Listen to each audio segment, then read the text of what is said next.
Assalamualaikum warahmatullahi wabarakatuh. Pada video ini saya akan menjelaskan modul 3 yaitu analisis karakter sinyal. Seperti modul sebelumnya, kita mengimport library standar seperti NumPy, Matplotlib, dan scipy.signal. Namun, pada modul ini kita juga menambahkan from ipython.display import audio karena kita akan bekerja dengan audio atau suara. Sebelum mengerjakan soal, kita diberikan sebuah program dan hasil plot dari sinyal sinus.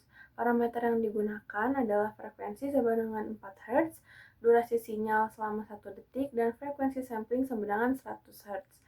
Saat program dijalankan, kita bisa melihat ada 4 gelombang pada plot. Kenapa bisa begitu? Karena frekuensinya adalah 4 Hz. Artinya, dalam 1 detik terdapat 4 siklus sinyal, yang dimana setiap siklus terdiri dari satu puncak dan satu lembah. Kemudian pada soal poin C kita diminta mengubah frekuensi sampling menjadi 8 Hz. Apa yang akan terjadi? Grafik menjadi kasar dan tidak halus. Kenapa? Karena hanya ada 2 titik sampel untuk setiap gelombang. Ini sesuai dengan batas minimum dari teori, yaitu frekuensi sampling lebih besar sama dengan 2 dikali frekuensi. Karena frekuensi sampling sama dengan 8 Hz dan frekuensi sama dengan 4, maka kita berada tepat di batas minimum. Pada soal poin D ditanyakan berapa frekuensi sampling minimal yang diperlukan agar jumlah gelombang pada plot sesuai dengan nilai frekuensi sinyalnya. Untuk menjawab ini, dilakukan pengujian secara bertahap.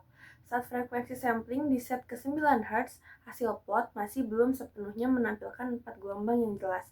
Namun, ketika frekuensi sampling dinaikkan menjadi 10 Hz, plot sudah mulai memperlihatkan 4 gelombang yang sesuai dengan frekuensi sinyal sebesar 4 Hz. Dari sini dapat disimpulkan bahwa frekuensi sampling minimal yang mampu memvisualisasikan jumlah gelombang dengan benar adalah 10 Hz atau lebih. Hal ini sesuai dengan teori yang menyatakan bahwa frekuensi sampling minimal harus 2 kali lebih besar atau sama dengan frekuensi sinyal. Dalam kasus ini, dengan frekuensi sinyal 4 Hz, maka batas minimal sampling adalah 8. Tetapi saat praktikum, frekuensi sampling 10 Hz baru menampilkan 4 gelombang, jadi dapat disimpulkan dibutuhkan sedikit lebih tinggi dari 8 untuk menampilkan gelombang secara utuh.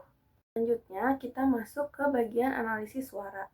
Pada bagian ini diberikan sebuah program untuk membangkitkan sinyal audio sinusoidal dengan frekuensi 440 Hz dengan durasi 5 detik dan frekuensi sampling 3000 Hz. Sinyal kemudian diputar menggunakan perintah audio S, red sama dengan frekuensi sampling.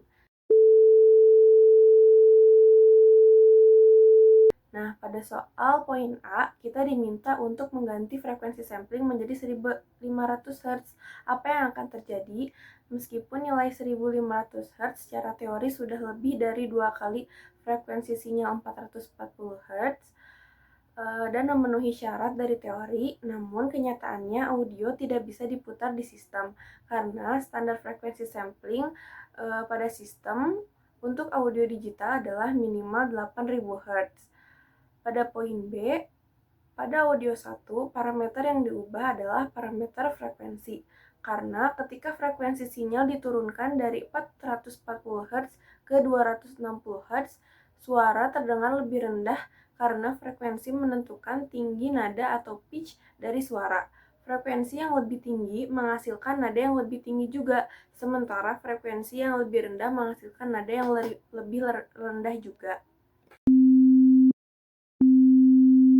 Pada poin C, pada audio 2, parameter yang diubah adalah parameter offset atau B, dari 0 menjadi 30 karena speaker dari perangkat audio umumnya didesain untuk menangani sinyal AC atau berosilasi di sekitar 0. Dalam sistem audio, offset yang terlalu besar bisa mengurangi efisiensi speaker dan mengubah cara sinyal diproses, sehingga suara terdengar menjadi lebih lemah. Pada audio 4, program ini mengalami perubahan dan penambahan frekuensi dari program audio sebelumnya yang hanya menghasilkan satu frekuensi sinusoidal menjadi sinyal yang terdiri dari 3 frekuensi berbeda. Dengan menjumlahkan ketiga sinyal tersebut, suara yang dihasilkan menjadi lebih kompleks dibandingkan dengan hasil dari satu frekuensi. Yang terakhir yaitu poin F, Pada program ini dibuat sebuah sinyal audio dengan frekuensi yang berubah secara linear dari 200 Hz hingga 4000 Hz selama durasi 5 detik. Pertama, dilakukan import library yang diperlukan seperti NumPy, skippy.io.wav file untuk menyimpan file audio dan ipython.display.audio untuk memutar hasil audio. Parameter dasar seperti durasi selama 5 detik, frekuensi sampling 8000 Hz, masa awal, amplitudo, dan offset B didefinisikan terlebih dahulu.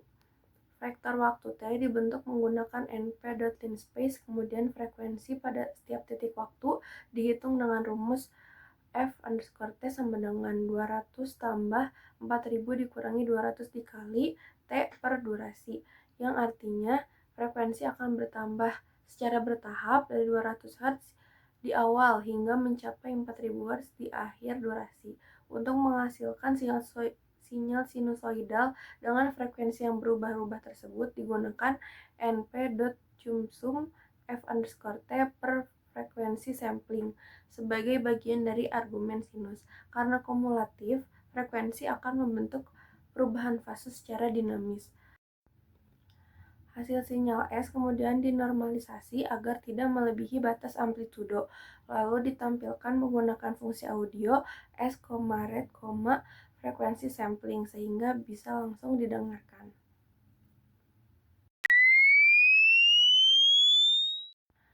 Sekian yang bisa saya sampaikan. Mohon maaf bila ada kesalahan. Wassalamualaikum warahmatullahi wabarakatuh. Terima kasih.